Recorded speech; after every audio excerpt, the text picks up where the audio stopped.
All right. Welcome to the Juniper Tree Podcast. I am Pastor Chris, and I am here with another amazing message that we have for the people today. And we got another great guest. But before we get there, I want Ms. Miriam and I to kind of share with them a little bit about the Global Leadership Conference. Tell us about that. So great. Thank you for taking us over. Thank you for making the investment as a church in the leadership of this church to go and be in the presence of these beautiful people, Pastor. I am so thankful. I got a better, bigger vision of what it can happen, how we can be better, how can we think. That thing stretches. It stretches our thinking. I got the privilege to hear the owner, the present current owner, the Harris, to the Carl's Jr. place. Yeah. Wow. Yeah. For them to tell us how they started or how have they working it. And she cares, how she cares about her employees, how she cares about her personal life, how she cares about business. It was amazing, because it is not just about making money. What they taught us, it is not just about making money. It's about caring about the people. It is about giving them what they need and they want in a good way, in a beautiful. So, and there were many like that. Oh my goodness, we got to see and hear the top of the top. It was a global. Yeah. Pastor, when I'm thinking about, influence, yes, in my neighborhood, influence around the state, influence in the city. This is global. Yes, yeah. So I was floored. I was happy. I tell you, I love the best part about it is that there was a bunch of CEOs from all walks of life that began to share with us how leaders tend to think. The one thing that they have found out about most leaders, and they even shared with us that many of them sat in the seat and thought that they are not leaders. You know what I mean? Yes. Only to find themselves many years later standing in that place, giving us tools and nuggets on how to be effective. There were some book writers. And from their own experience and their own businesses that they shared, how to do it. And, one of the things that I was really, really impressed about them is that they all had moral values. Yeah. And they applied it in their business. Yeah. And I think that that's what God wants, when we apply moral values to our lives and what we do, everything is going to be blessed. And so, yes, I was, like I said, yes. Let's do it again next year. I can't wait. If you get a chance, go to the Global Leadership Summit, and I promise you'll be blessed. Yes, absolutely. So share with us who is our guest today. Oh, my God, Pastor, I'm so excited. This is a lady that I have been watching, okay? Right. What she does. She works beautifully with the kids. I live near a park. So that's where she goes and plays with the kids and teaching them different games. And she does it year after year after year. And one day I said, wait a minute, you need to come and help us, And she, I coach her. No, I asked, and she graciously said yes. She helped us with it is the Al-Anon Alateen camp, where the kids go. And, they provide food and games, and they have a chance to talk and apply what Al-Anon is for them. And she willingly went. And I thought, oh, wait a minute, this lady's too special. I need to know more about her, and that's why she's here. Her name is Mrs. Heidi Pugmire. Beautiful lady that I think I'm going to be friends forever because, like I said, I keep running into her, different times, different days, even at night I found her one time. That was so funny. But anyway, yes, and she has accepted our invitation to tell us. She is very much involved in sports. She grew up playing sports, and God blessed her with a natural ability, that's what she told me, to lead. She does college to teach. She coaches. She loves it. She's a PE and math teacher. Okay? Yeah. She's a collegiate track athlete. She has a lot of things that she's doing. So I'm so excited. Please, Heidi. Yes. Okay, well, thanks, Miriam. Sounds like I missed a really good leadership meeting. It was great. It was great. One thing you said about leaders is I think if they're truly a leader, they have a sense of humility. Yes. And knowing that I feel like those that are put in the leadership position have that sense that they don't know all the answers, that they can still learn and grow. So that was, I liked that you said that. And that's funny that you mentioned it, because that was one of the things that they mentioned, that the leader is not and should not be the smartest person in the room. Well, for sure. Right? You know, the top, anyway. He should have all those around him much smarter, and they constantly kind of updating him about the things. So, yeah, you're right. And Yep. Mrs. Pugmire, I'm going to call her Heidi. You can just call me Heidi. Yes. Right. She coaches the 3 of her girls' soccer teams. How does she find the time? I don't know. Does youth cross-country track and track teams. So she's very busy in what she does, and she's very knowledgeable, and she's a treasure, and she volunteers, Pastor. Most of the things that I have seen her is a volunteer basis. So, yes, please.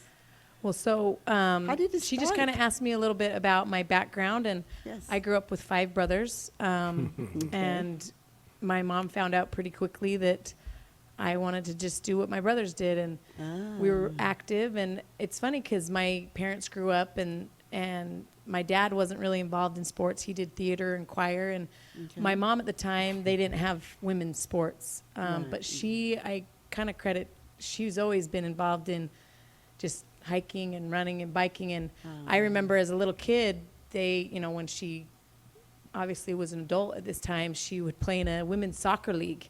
Oh, And wow. we would go watch, my mom play soccer. That's And cool. then, I got involved in soccer, and then eventually, in elementary, this is something to kind of bring up exercise and stuff, but that I'll get to later.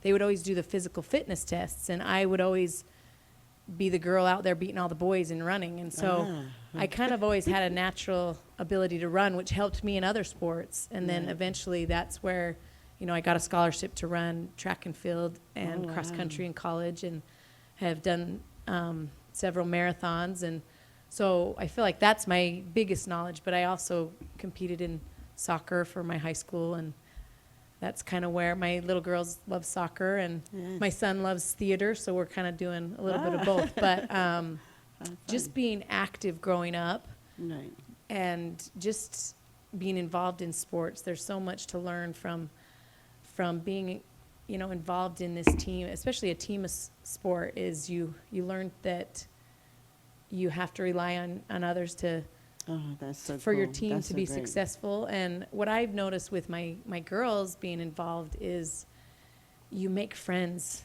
Like some of my best friends that I keep in touch with are my teammates that I spent hours training and other things with. And I also found that when kids and adults even are involved in sports and athletics, especially the youth, they're less likely to get in trouble. And what do you mean in trouble? I mean, just if my girls, for example, in today, like kids have access to the internet and at the touch of their fingers, and unfortunately there's predators out there that just, want to feed off of these kids. And I feel like if they're out playing like kids should do, or if they are, involved in a sport and they're out doing practices, that's less time that they're on their phones and doing other things. Or being in and trouble. Also less likely to be involved in doing other things to, I guess, pass their time.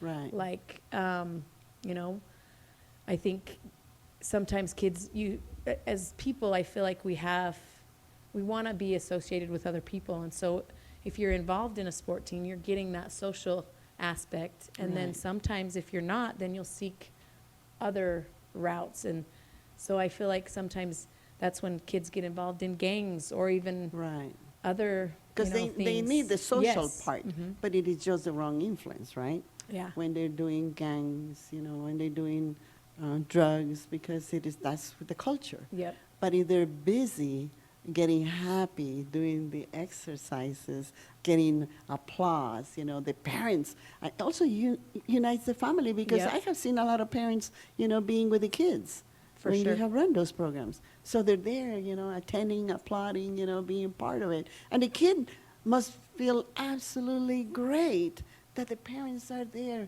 supporting them. And so it's a family kind of environment and a healthy one of that. Yeah. So, yes. Well, and there's some kids that, what's nice about, so because I grew up doing the athletics, then, once I went to college, my first declared major was actually physical therapy. And Okay. I didn't feel, I wanted to be involved with kids. And Okay. I have 4 kids of my own. And I also thought, this was before I had kids, that I want to be able to have a job that when my kids are not in school, I'm not in school. Or Oh, so that's kind of okay. why I chose to change my major You to go gave into priority teaching. to your family. And so I went in, and I love, like I said, I love sports, and I love math. So I thought, well, there's not a lot of jobs as a PE teacher, but there's always jobs as a math teacher. Okay. So I went to school and got my degree in physical education and math, and then I taught math, and then I coached at every school that I taught at. I also coached, and just was an awesome experience. And then once I started my family, I took a step back from teaching, but even I always have continued to coach. I coached, I would bring my little kids with me to coach high school cross country and track. And then once my kids started getting older, I now have focused my time on coaching them and coaching, elementary age kids with the hopes of eventually getting back to the high school.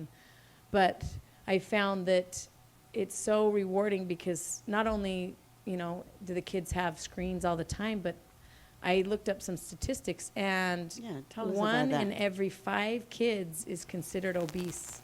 1 in 5?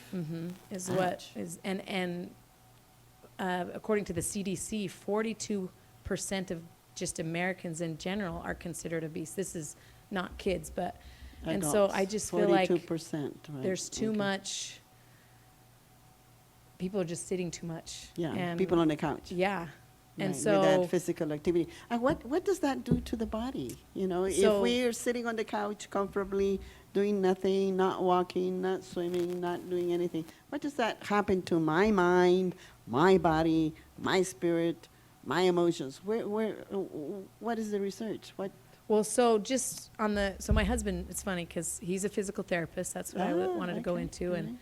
we were just looking up some statistics, and he was looking in one of his pulmonary, so lung and heart books. And just, 30 minutes of moderate to vigorous activity Okay. a day can reduce your, cholesterol, it decreases your risk of heart disease. 30 you minutes, lose- I can do 30 minutes. What do you think, which Pastor? is, it's kind of crazy. 30 minutes Yeah. a day only? Well, a Wow. vigorous activity. Vigorous, Then okay, he looked all up right. somewhere, it said that, which is nice, most people have the health smartwatches now that will gauge your step count. And if you are getting around 10,000 steps a day, you're considered a healthy individual. And if you're, and that, a lot takes of some steps. time. You got to get up. That's a lot of steps. That's But a lot of steps. Thank goodness that they had a little watch that counts them for me, right? it helps for sure. And Right. too many people aren't doing that. Okay. So there's tons of physical benefits of exercise and right. sports and whatever. What about the endorphins, that makes Yes, us happy? that's what I was going to lead into. Yeah, please do. Everybody kind of sees the physical aspects, but there's Right. so much more emotional, and I feel like mental and spiritual things Okay. that can be gained from exercise and sports. For example, one of my biggest reasons is it's a huge stress reliever for me. Like you said, I'm pretty busy, but though I'm out coaching and doing stuff like that, if I haven't had a chance in a few days to go work out or go run for my own, I'm Right. a lot more cranky, Right, right. and you get those endorphins, those stress, positive right. endorphins help relieve stress. Another statistics that my husband read is that those individuals that are doing exercise are less likely to be hospitalized and have severe depression.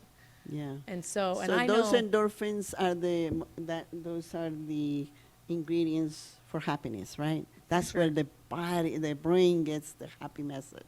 And then you don't need to go into other stimulants, correct? Yes, for sure. Okay, all right. They used to have those songs when I was growing up, The Natural High. Do you guys remember? You guys are probably don't remember those. Anyways, it talked about how exercise is your natural high, and Okay. definitely exercise has been a huge part of, my life. I love to be outdoors. Right. I love to be, like, it's funny because she's met me at the park. Yes. And I told my husband, I'm like, I probably spend like 15 Lots hours a of week hours. at this park coaching and doing other stuff. But With different groups. So you always see it. so we always run into each other. Yeah, But right. I'm walking my puppy. I'm walking. The puppy is probably walking me. No. We're exercising. Both of us are exercising, Pastor. Good. it's true. And I want to stop for a minute because, the spiritual side that you mentioned is so true, at least in my life. When I walk on the park, those beautiful trees, some of them are fragrant. They release a fragrance. The flowers, when they're turning into the greens, the different greens, and then also there's some roses, and I enjoy that. And I have seen hawks, family of hawks, Pastor, baby I remember hawks. you sharing it. Yes. And you know what? And You then did. when the mountains are covered with snow, they're so beautiful. And you know what happens to my spirit? It allows me to start praising for the beauty that is around me. Amen. It is my favorite time to pray That's at good. that park when I'm walking. So I understand what you're saying. The spiritual side, yes, when exercises, you can do that. Oh, yeah. The beauty. I love, like, when I have an opportunity, like I said, I run, and that's a lot of time when I can, like, reflect and can Yeah. talk to God, and Yes. Good just, time to pray. it's a moment when when your body is working, your mind can be in tune with the spirit, and you can, Right. I don't know, like you said, you can enjoy, like, looking around at what God has blessed you with, what, Right. my body is strong and I can do things, And God has thankful, blessed us with. right, And right, so there's a right. lot of great, like, spiritual things that can come from exercise Right. and mentally. Like, I feel like the more you're active, the more it helps with so many aspects of your life. And this is, a lot of people say, well, if I want to lose weight, I also have to change my diet. But I feel like when you're exercising and stuff, you have more of a desire to eat better. Right. It's when I'm, like, not feeling good, or I haven't, my motivation to do things goes down. My motivation to cook and eat well goes down. Let's just eat a hot I go pocket for the instead. donuts. You know what I mean? And I can share this Or the with you. sweets. I did 20 years in the military, so we was required to work out, right? And me being from I call it the country, but it's Little Rock, Arkansas. We didn't have a lot of different things, so we played outside. All my life, I have always been we always did something. So being in the military, you pick up on it. It was nothing. Those PT programs and everything was nothing. And I remember them sharing with us about the benefits of working out, right? And they talked about how it gives you all this energy and it helps this and helps that. And at the time, I did not understand that. I felt like that don't apply to me. When I work out, it make me tired. You know what I mean? It doesn't make me energized, right? And it wasn't until I stopped working out for about 3-4 years. And then I realized a major difference. See, I didn't recognize it before because I was working out on the regular. That's naturally how I always was. So I was looking for something more when I worked out, and I didn't get more. So when I stopped working out, I can assure you that everything that they mention here definitely plays a factor. Right, Improving in sleep, better endurance, stress relief, improvement in your bodies, mood. bones, yeah. That's huge. Yeah. Moods, energy, stamina, your weight reduction, tiredness, and it can increase mental alertness. Yes. And I'm getting all this from this article called the mental benefits of working out, right? And it reduces cholesterol and provide, fitness and all that. No wonder why the doctors always want us to do something. But right? I can assure you, as a person who just started working out, Right. again, He's doing Zoom, by the way. man, Zumba. I can assure you, it does raise alertness. It does give you a sense of, biggest thing I can tell you is self-esteem. Yes. You have a sense of you're doing something. Something good for right? Like you're yourself. accomplishing Right, something. right. And I just got it today, believe it or not. As you're talking, I'm sitting here going, if I was the devil or the enemy or the Satan or whatever you believe that's contrary to what you're trying to get at, I would disturb your peace. Yes. Because if I can disturb your peace, I can take your sleep. Yep. I can take your weight. You know what I mean? I can make your your cholesterol, your health, and everything. I would take all that because when you lose all that, you start go down. Yes. And what we're hearing from you today is that these little kids are starting out at the door with these type of already things that working against them. And it makes perfect sense. That's why I say I just got it. While we have so many younger kids going, I'm so tired and I'm energy. depressed and I'm not happy and I'm not this. They're and bored. Now it's going, Rather than going outside and playing. well, maybe it's because they're not getting out doing nothing. You know what I mean? And if you stay closed in, you can't help but to have these things. And they So I have social agree. anxiety, because they're not outside meeting other kids and playing with them. And it surely helps with all of those things. Right. And I definitely can see now, like not like Chris, you couldn't see that before. I just didn't look at it before. You know what I mean? It's not that I couldn't see it. I just didn't look at it. But now I can see where the kids are definitely being attacked on a spiritual note. You know what I mean? In a natural way. Let's just make them sit them on the couch. Yeah, do nothing. Let them play video game all day. Yeah, you know I what I know. mean?